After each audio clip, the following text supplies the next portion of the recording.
বৃষ্টির সঙ্গে ঝোড়ো হাওয়া আর এসবের জেরে কমতে পারে তাপমাত্রাও।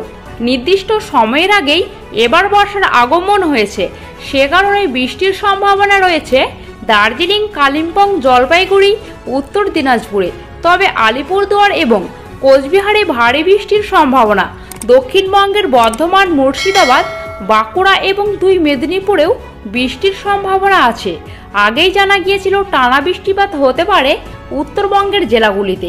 এবার জানা গেল দক্ষিণবঙ্গেও রয়েছে বৃষ্টির পূর্বাভাস, সঙ্গে বইতে পারে ঝোড়ো হাওয়া। আর এসবের জেরে তাপমাত্রাও এক ধাক্কায় বেশ কিছুটা কমতে পারে। কলকাতার আকাশ সকাল থেকেই মেঘলা, আজ বৃষ্টিপাতের সম্ভাবনাও রয়েছে। শহরের সর্বোচ্চ তাপমাত্রা 31 ডিগ্রি। দক্ষিণবঙ্গের আবহাওয়া আগামী 3 দুর্যোগপূর্ণ হতে পারে। রবিবার একাধিক জেলায় বৃষ্টিপাতের সম্ভাবনা। কলকাতা সহ হাওড়া, হুগলি, উত্তর ও দক্ষিণ 24 পরগনা, পূর্ব ও পশ্চিম মেদিনীপুর, ঝাড়গ্রাম, পুরুলিয়া, বাঁকুড়া, পূর্ব ও পশ্চিম বর্ধমান, বীরভূম, মুর্শিদাবাদ এবং নদিয়া এর সঙ্গে ঘন্টায় 30 থেকে 40 কিলোমিটার বেগে বইতে পারে ঝোড়ো হাওয়া। তবে সোমবার থেকে কলকাতার আবহাওয়া উন্নতি হতে চলেছে।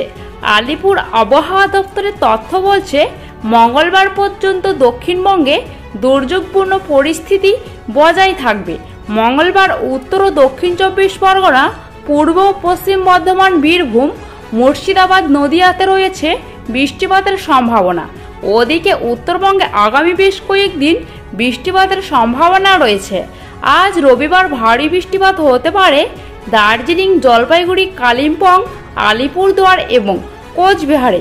সোমবার এবং মঙ্গলবার উত্তরবঙ্গের 3 জেলায় রয়েছে বৃষ্টিপাতের পূর্বাভাস।